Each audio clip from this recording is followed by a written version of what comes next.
Bonjour tout le monde, donc je voulais aujourd'hui partager quelques petites infos avec vous. J'espère que vous allez bien, voilà, que on va arriver sur la fin du confinement. Donc certains vont pouvoir un peu mieux respirer et tout ça. Bon, moi, pour moi, ça change pas grand-chose parce que comme je vous dis, je suis dans la campagne, je suis à flanc de montagne, j'ai beaucoup de chance. Voilà, donc ceux qui sont dans mon cas, c'est le moment d'aller cueillir les fleurs de sureau. Moi, j'ai pas besoin de me déplacer, j'en ai dans mon jardin et les alors j'étais persuadée de vous avoir fait une vidéo l'année dernière sur le miel de pissenlit. Comment je fabriquais la gelée de pissenlit ou le miel de pissenlit et soit cette vidéo a disparu de ma chaîne, soit je ne l'ai pas postée. Donc j'essaie de la retrouver et j'ai que des bribes, donc il va falloir que je referai une vidéo.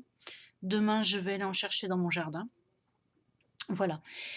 Et je voulais vous aussi alors, je voulais pas vous partager des petites infos, mais et surtout celle qui m'a le plus, fait sourire.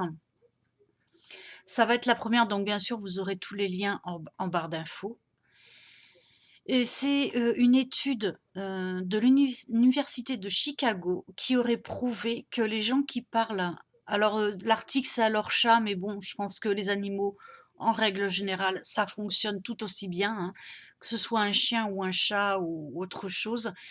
Donc les gens qui parlent à leurs animaux, qui ont été longtemps considérés comme des gens un peu, bébêtes, stupides, voilà, que c'est des signes d'enfantillage de parler, à ces animaux. Donc moi, je fais partie forcément de ces gens-là, hein. Si j'ai 10 chats, c'est que j'aime les animaux par-dessus tout. Donc je leur parle à mes chats, ouais, je leur parle, quand ils font des bêtises, je râle, je les engueule, et j'ai vraiment l'impression de toute façon qu'ils me comprennent, hein. Parce qu'il y en a un là, le Linux que vous voyez souvent là, le petit roux, quand il apprête à faire une bêtise, je lui dis: «Non», il rabat ses oreilles comme ça à l'horizontale, ou il les plaque en arrière et il fonce faire la bêtise et après il me regarde. Il me regarde, l'air de dire: «Je fais ce que je veux». Voilà, et des fois ça peut être des choses, bah, dangereuses comme aller sur la route, bref. Donc il y a des chats qui obéissent. Tous, la plupart des miens, ils obéissent sauf lui. Lui, il fait systématiquement le contraire. Mais à part ça, c'est un amour, très câlin tout ça, mais il est rebelle. Donc ouais, je sais qu'ils me comprennent, même au regard et tout ça, donc je voilà. Et tous mes chats, ils ont tous des personnalités différentes. Voilà. J'en ai une qui est très jalouse. Donc je fais partie, comme je vous le disais, de cette catégorie de personnes et donc l'étude a démontré que de parler à son animal ou à ses animaux, c'est en réalité un signe d'une grande intelligence et oui, j'insiste, une grande intelligence. Ça démontre aussi, un grand pouvoir d'humanité et une très grande ouverture d'esprit aussi. Voilà. Donc j'avais envie de partager ça, pour faire un peu un pied de nez aussi à tous ceux qui pensent que, nous s on est des personnes bébêtes à considérer nos animaux comme nos enfants ou voilà, tout simplement à leur parler, combien de gens m'ont dit: «Mais de toute façon, elle comprend pas ce que tu lui dis». Je fais: «Bah, bien sûr que si, qu'elle comprend ce que je lui dis, quoi. C'est toi qui es borné et voilà». Donc et voilà, ça c'était l'information cruciale que je voulais partager avec vous, qui me tenait le plus à cœur. La deuxième, c'est, vous savez, il y a 6 jours, Trump a fait une petite, interview où à côté il a des médecins apparemment et je crois que une chercheuse et le médecin de la Maison Blanche aussi qui le conseille et il a émis des hypothèses donc de lumière. Je vous mettrai pareil en barre d'infos son interview. Donc ça a été un petit peu, les médias s'en sont emparés, ils se sont moqués de lui, mais à la base, c'est des idées qu'il a reçues. Il a demandé à ses scientifiques et à son médecin si c'était possible, et apparemment, ces personnes-là lui auraient dit oui, qu'il faudrait faire des recherches dans ce sens-là. Donc lui, qu'est-ce qu'il a fait? Sûr de lui, paf, il fait une interview et Voilà, maintenant est-ce que ces médecins, lui ont dit ça pour se foutre de sa gueule, pour qu'il se ridiculise en plus, encore plus? Je sais pas. Mais bon, moi je comprends bien l'anglais et dans l'interview, clairement, il s'adresse à son médecin, il s'adresse à un scientifique, qui lui dit: «Oui, effectivement, il faudrait étudier cette piste-là», donc c'est la piste des lumières, des UV et cetera pour le Covid-19 et il dit aussi l'autre piste, ça serait d'injecter quelque chose comme un désinfectant, voir si c'est possible, et cetera. Et là, le scientifique, tout ça, lui répond: «Oui, oui, bien sûr, il faut qu'on fasse des tests, qu'on cherche dans ce sens-là aussi». Donc en fait, il a été conforté dans cette idée-là et lui, comme un idiot, il a fait son interview et il a balancé ça comme ça. Le lendemain, le standard de la Maison Blanche a, explosé parce que tout le monde appelait. Parce qu'il y a des choses qui ont été reprises, déformées, comme quoi il aurait dit qu'il fallait, s'injecter de la javel ou utiliser la javel en injection ou à boire, voyez? Donc les gens ont appelé pour savoir les dosages. Alors que son interview, je l'ai écouté, jamais il ne parle de javel, hein. Il parle de quelque chose qui serait un désinfectant. Il parle de désinfectant. Donc voir s'il n'y a pas moyen d'étudier ça par intraveineuse, mais ultra rapidement. Enfin bref, vous voyez, un truc un peu farfelu, foufou, mais voilà.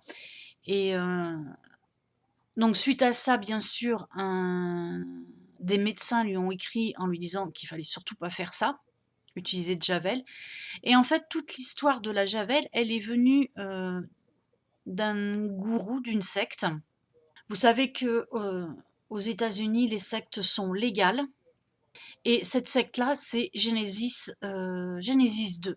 Grenon, Marc Grenon, qui est le chef d'une église, donc nous on appelle ça secte, hein, chez nous, qui promeut le dioxyde de chlore, donc la javel, comme remède miracle contre 39% de toutes les maladies. Cancer, toutes maladies confondues, cancer.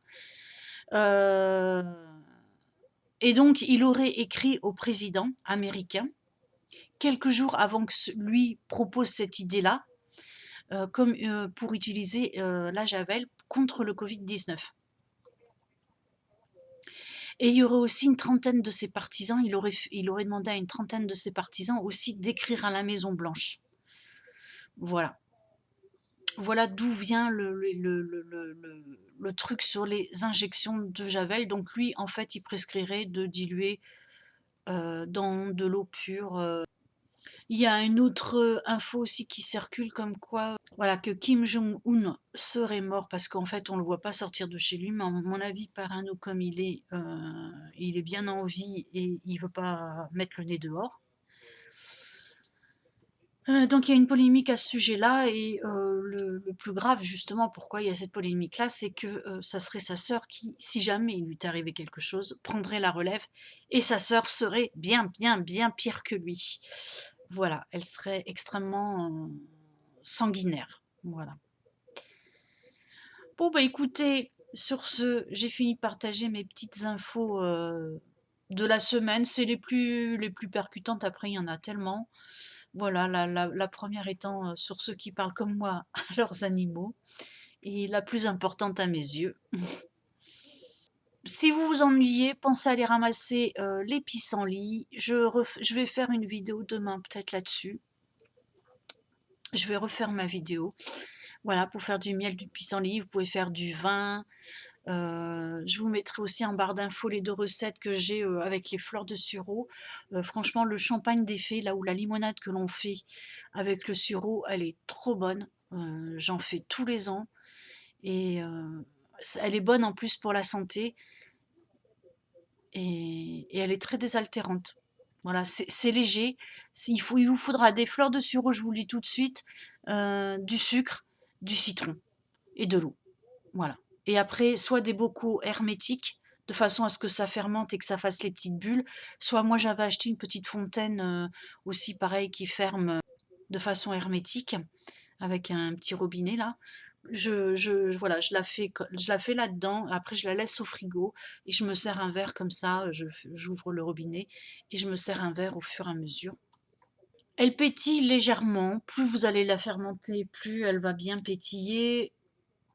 mais même sans pétillement, moi j'attends pas forcément et voilà, je la consomme tant que j'ai des fleurs de sureau fraîches. Je fais ça avec les fleurs de sureau fraîches, j'en fais, voilà, dans ma petite fontaine et je me fais une cure comme ça, au printemps de fleurs de sureau, de citron, sous forme de ouais, on peut dire d'infusion, de tisane. Vous voyez, je mets tout à macérer, je crois qu'elle ça fait 4 litres, elle fait 4 litres ma petite fontaine.